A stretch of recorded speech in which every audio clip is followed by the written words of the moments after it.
Greetings, everybody, and welcome back to Weeb Warriors. This is your host, Serpentine451, aka Tony, and joining me as always, and starting off the fall season right, is my good friend Jordan. How you doing tonight, Jordan? I'm doing pretty good, Tony. All right. It's been a while since you or Jay have been on the show. I guess life just gets in the way, doesn't it? Or shows get backed up for everyone, I would wager. I ended up actually dropping about half the series that I was watching for the last season, and yeah, so they got out of hand, and then I just stopped watching them. That's a fair point. Sometimes when we have too many shows to review, we kind of lose track of them all and they just sneak up on us and just run around like mad. Kind of like ticks and other like vermin out there. But anyway, let's actually get to the fall season. Let's start with the new shows that are specifically for this season. Then we can get to the shows that are continuing into the fall season. What should we start with first? All right, I think we should probably start with Vinland Saga, so you can go ahead and get your comments out since I'm not watching it Well, at current. very true. We might as well get the one show, a few of the shows that are on the constant review docket out of the way. Well, with Vinland Saga, I think it was episode 13. Yes, episode 13, Child of Hero. We, in a way, got to explore more of Ashkelid's backstory as a person of Welsh and Danish descent. And also, we got to hear the prince actually speak at the tail end of the episode. The whole crux of the episode proper is Ashkelid and Grantanius trying to walk through Wales, and Ashkelid's lineage as a relative of Arturius is made abundantly clear to one of the Welsh kingdoms. And I also like how in this episode, Thorfinn is a douche to the Prince of Sweden, well, the Prince of Denmark. It's just hysterical. Kute just got his ass chewed out by someone his own age, which prompted him to speak more. Because I think I mentioned this in the reviews previously, but I don't think I mentioned this while you were around, Jordan. In Vinland Saga, Canute as a character is mute and only speaks through his retainer Ragnar. And it was a big shock to everyone in the troop and Ragnar himself seeing the prince actually speak aloud in his own voice without anyone needing help translating what he has to say. But I was about to regardless, say, is he really mute? Is that correct? no, he's just an overly shy and cautious person because he understands since he is royalty, his words carry immense weight. So if he speaks out of turn, it might end poorly for him. So he was thinking cautiously, but still he took it a bit too far. And also, the fact that his family, from what I can understand while watching the episode, would kill anything during fox hunts or whatnot. And I do mean anything that makes a sound. So he was traumatized by that little nugget of information. But anyway, that's my thoughts. Still a great episode, and they actually changed the opening, which I enjoyed more than the first opening. But all in all, those are my thoughts on Vinland Saga episode 13.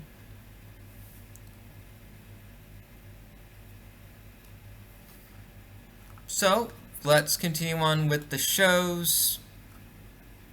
Should we start? So I guess it's episode 14, Master of Flame for Dr. Stone. Yep.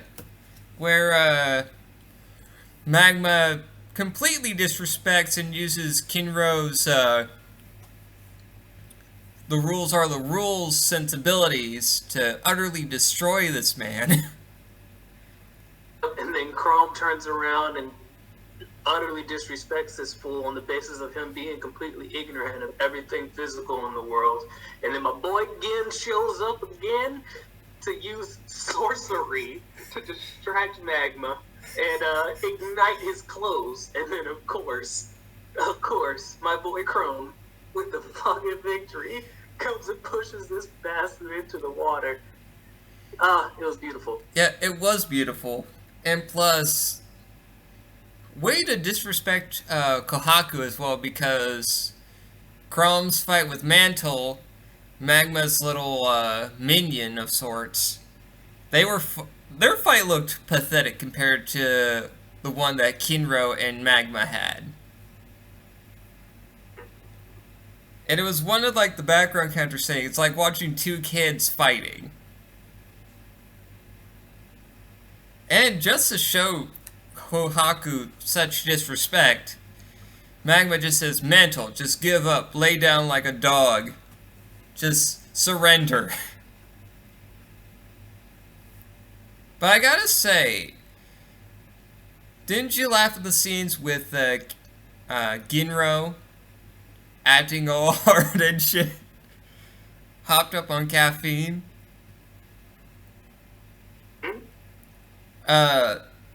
Kinro's brother. Honestly, the best part about it was the dichotomy between his mental image and what was actually happening. Like, reality is a cruel mistress. He had this image in his head like he was buff and truly taking down this individual like his brother, but in reality he just looked emaciated, looked like a rabid animal coked out on cocaine, meth, and a few other things. And the guy that was fighting him's like, the fuck are you on, man? It's still very funny. But the thing that gets me is that science, the placebo effect gave this fool immense strength. Got to love a placebo. You really do. Mm-hmm. Got to. Especially on these people who don't have a real understanding of what's going on. And it makes sense. Our modern sensibilities would be pretty much dead in their world. Yeah, I guess they didn't put too much information in those 100 stories. This is true. The only information that they put in there is like how to survive and shit. I'm interested to see where the fuck those things come from and why the hell she knew that name. I agree with you there. And since the only person who knows what's going on is not currently here, and is now probably willing to explain shit to us, unless we ask. Jay, if you're watching this, you better fucking tell me what's going on with whatever Rui's saying here. How she knows of Senku's last name. That would be nice to know. But anywho, I'd say this was a great episode. At least we have our crew actually in a good spot to have at least one of them become the new chieftain and marry to Ruri, even though Kohaku kind of missed out on her chance to fight. Underhanded tactics will always get some people screwed over. So is the world of, well, real life and anime, I guess.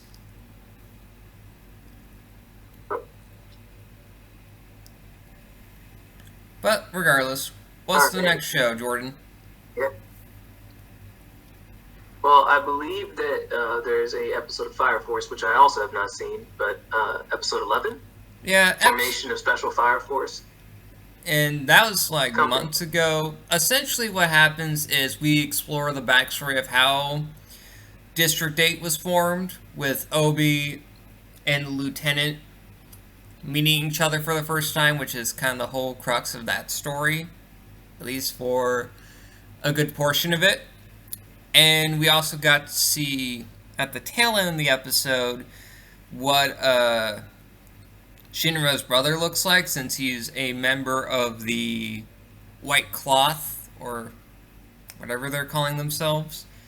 Basically, those who work for the Evangelist.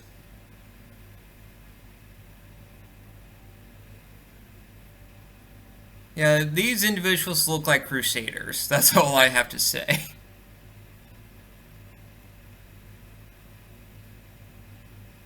And we also, well,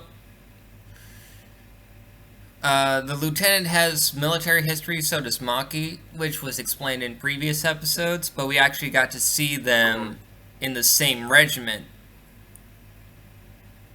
And how the lieutenant, one of his comrades was turned into an infernal, but he couldn't pull the trigger himself. Someone else did. And that haunted him ever since. That's essentially what happened. Funny how after many weeks of watching that episode, I can still remember good portions of it.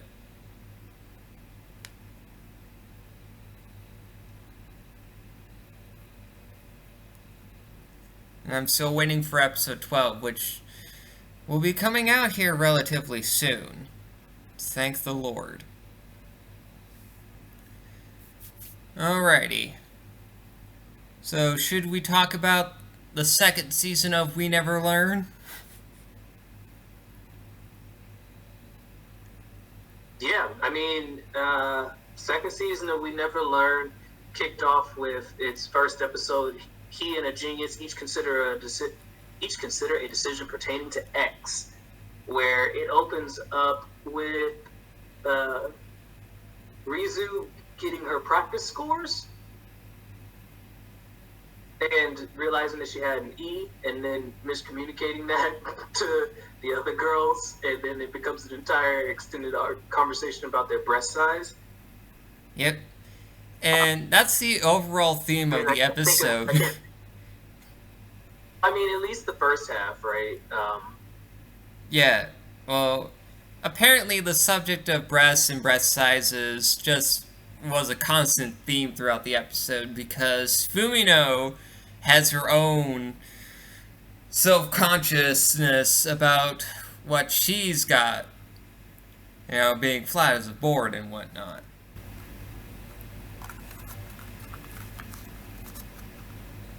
Although the funniest goddamn thing about it was at one part of the episode where they're at the hot springs and the three dunderheads end up in the male side of the hot spring area.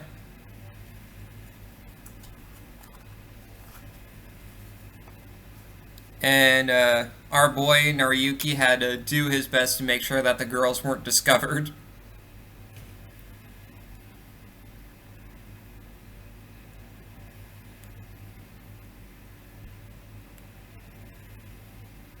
And I think the episode opened quite nicely, in the sense that it all started with Nariyuki just doing what he normally does, studying into the late hours of the night and the early hours of the morning. But still, a very solid start to this season. Can't wait to see how much of the manga they're going to be adapting for it.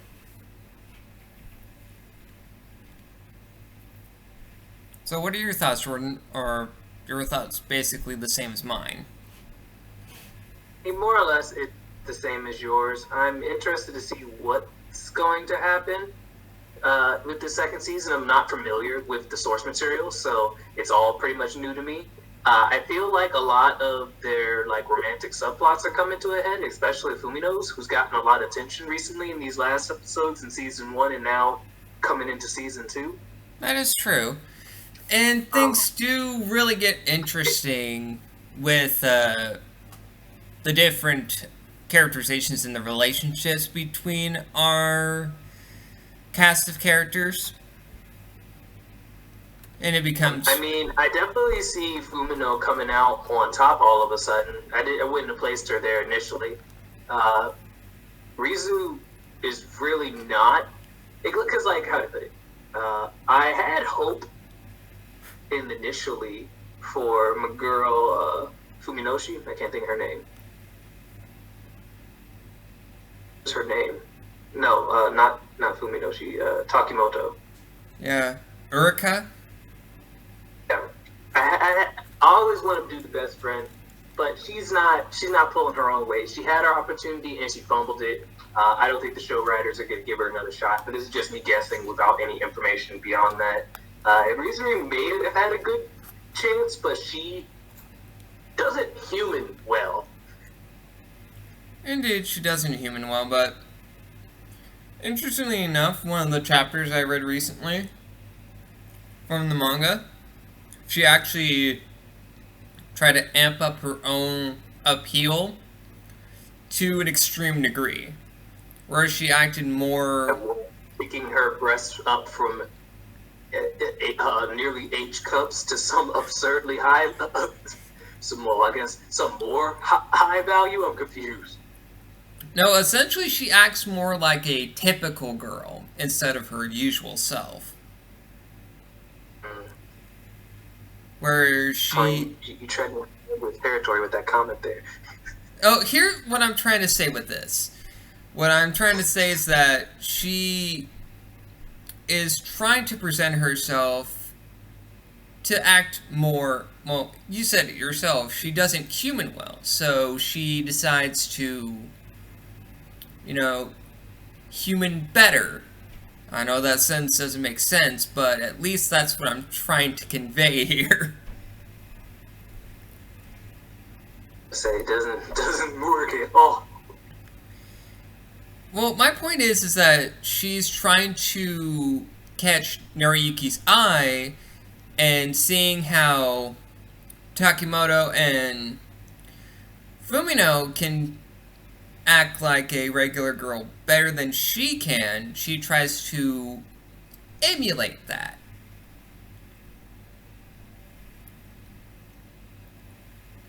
That's essentially what I was trying to say. Oh well. Sometimes the way sometimes the way I say things can bite me right on the ass. But you know what happens to somebody who bit off a little more than they can chew? They end up like our next protagonist. They choke. I was going to say they choke and die more often than not. This is true. But they end up like the protagonist of our next show, Oresuki. And it's another one of those long, incomprehensible light novel titles, which I don't really understand why they exist. So, Jordan. I think it's honestly just the trend. Are you the only one who loves me? Episode 1, I'm really just an ordinary high school student. Fam, yo, when I tell you, I was all the way unprepared for this shit. There was no parts of me that were ready for this episode. When I first started, I was like, alright, Joro, tell me what your story's gonna be.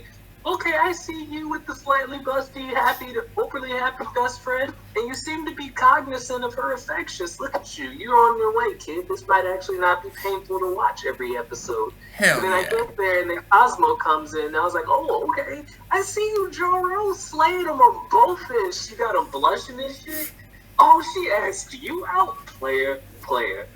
Oh, I see how it is. You out here, and then he got the back-to-back dates. I was like, just slaying the hoes. Yeah. Okay, Joro, I can tell I'm not gonna like your ass for too much longer, but let's ride this shit out, why don't we? Gets there, goes on the date, he doesn't embarrass himself, everything's going good. And then she sits him on the bench, and the blah, right there, and through the left pectoral, bleeding out. It's a hollow point. Ooh, she loves your best friend, but don't worry, you got a backup date with your best friend tomorrow. And look at that, she putting the breast on you and whatnot, making you feel better. Everything's good. And then, oh, what's this? Bam, right there in the knees. She also loves your best friend. And it's in the same place. In the exact same circumstances. Situation. One up the left hallway, one up the right hallway. I'm like, oh no. So I'm expecting Juro to go back home and start crying, but no, this motherfucker has a mental flip. He's been faking it this whole time. He's been grooming them to love him, and this all come crashing down around him. When he did the second introductions with the wilted flowers, I fucking died. Yep. And then my favorite girl, who I only know by her nickname, Pansy. She is best girl, stalker, crazy bitch. Orders the fucking bitch and assembles that shit right there in the library. Yeah, ordered the fucking bench from Amazon, no less, just to make this point clear. This broad, and you gotta notice, you must have noticed the book she had in her hands. Jacqueline Hyde. Yep. And I think the best part for our MC, I think. Yep. And I think the best part where I died, where is at the tail end of the episode where she says, "I fell in love with you," mostly referring to our boy Juro's Hyde side, the side that calls his childhood best friend a fucking hoe, and calls the student council president a bitch. He's like, and you gotta, I mean, there's a level of respect in how he disrespects these people.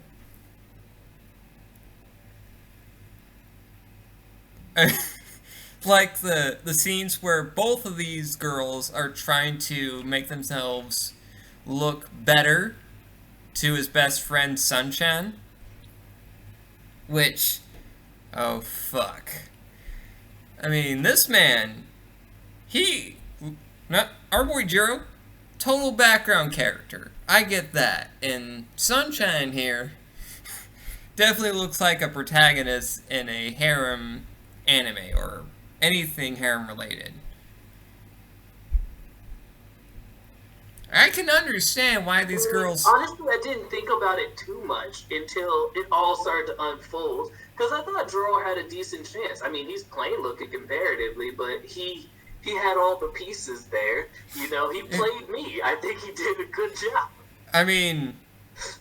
I was thinking that he had played a competent, conservative high school boy who just so happened to fall into a situation where two females liked him.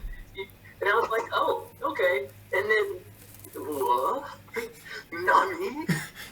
Exactly, and you don't expect it. And I think that's what kind of drew me into this show, and part of the reason why I recommended it to you, Jordan.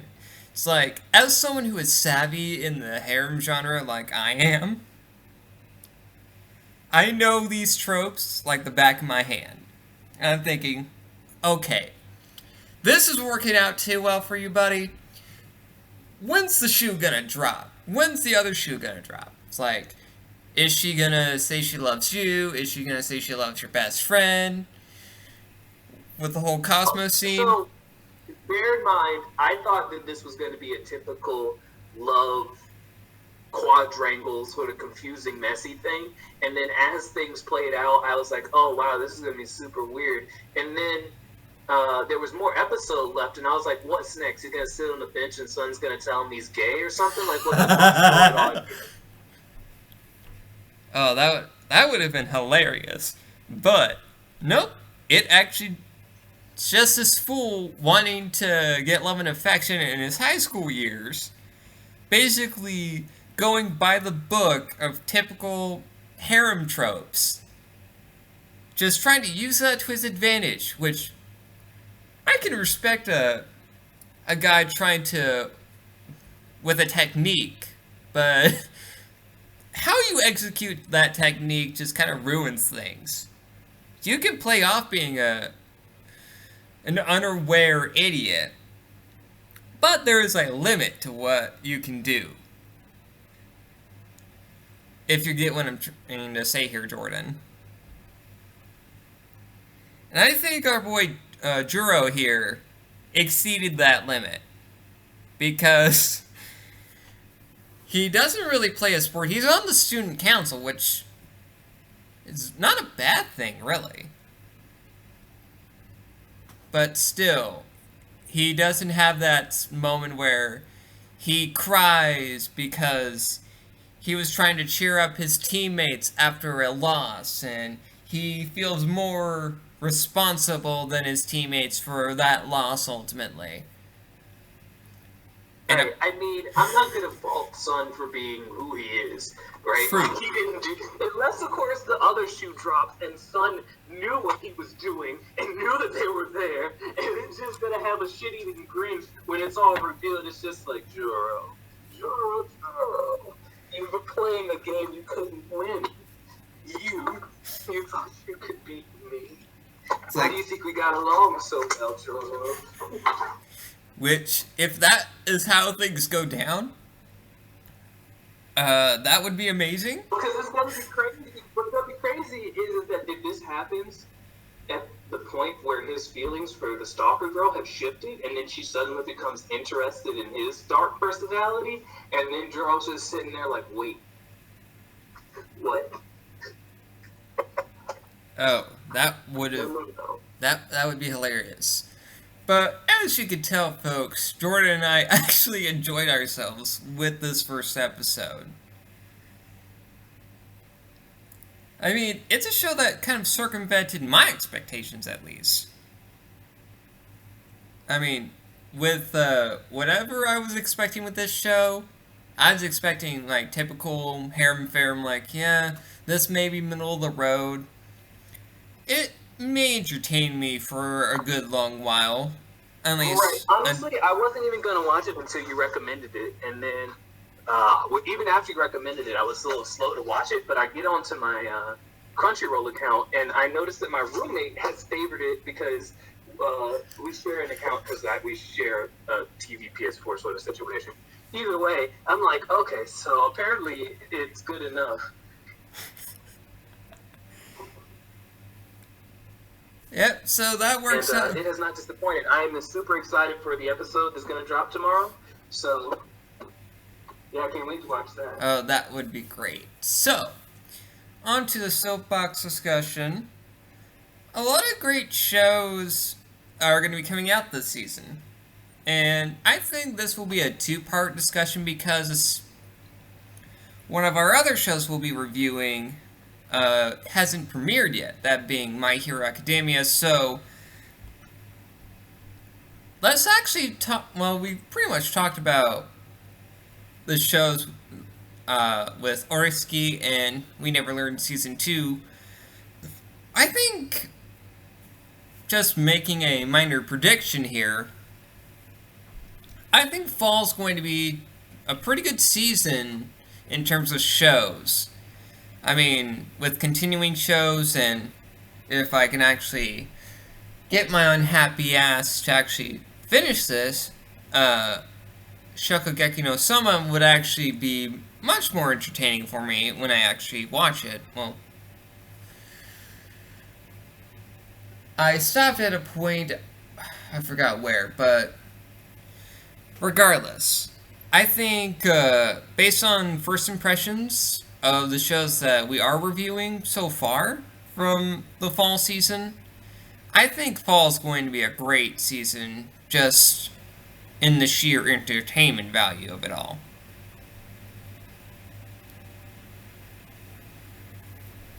And that's just me making a bold claim. I mean, things can change. I'm not sure. But I'm really expecting great things to come out of My Hero. because it's adapting a very great arc in the manga, so I'm looking forward to that. And I'm just looking forward to seeing more of the characters doing interesting things. So, what are your thoughts, Jordan? Based on your first impressions of the episodes we have seen from the fall season. I'm sorry, Tony. You'll have to restate the question. I was listening, but then I missed. It's just gone now. Essentially, what I'm saying is that just based on the shows we have talked about that come specifically from the fall season, and we'll be continuing this question further next week when the first episode of My Heroes V season drops. Just based on these first impressions, how do you think the entire season of fall 2019 is going to be like as a whole? I think that there's definitely some strong forerunners coming out here at the beginning, and we have some high-profile shows in the back. So I'm definitely looking forward to how things play out. I think this is going to be one of the better seasons of 2019, although it's going to have to be pretty damn good to beat summer. I think there was a lot of good shows in that one. It does not need to try very hard to...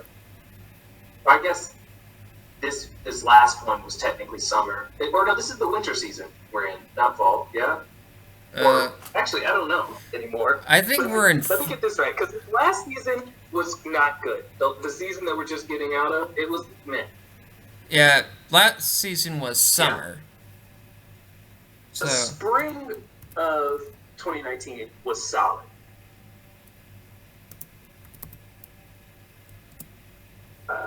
So this is fall 2019. Yeah. This is going to be a solid season. Summer was shit. I don't know why the summer was so shit. There were some good ones, don't get me wrong. Dr. Stone started there, Fire Force started in that one. But I just ended up dropping more than half of the series that I started. So it's like, whatever. It is a very fair point, and I definitely agree with you that this season will definitely be better than summer in a lot of ways, which I'm looking forward to personally. And who knows? And also there may be some sleeper hits hiding it in there. Yeah. In this season that I'm just not aware of yet, because Orisuki or whatever the fuck it's called wasn't on my hit list initially, but it definitely is now. Yeah, and coincidentally, I just picked that up on a whim. I just watched it out of morbid curiosity. I'm like, yes, I need to review this. Like, after the first viewing of that episode, and who knows, folks, we may be getting more additions to the review docket, but that's left to be decided in the future. If you notice anything, Jordan, just bring it to my attention. I can watch the up to the episodes needed for the for review purposes.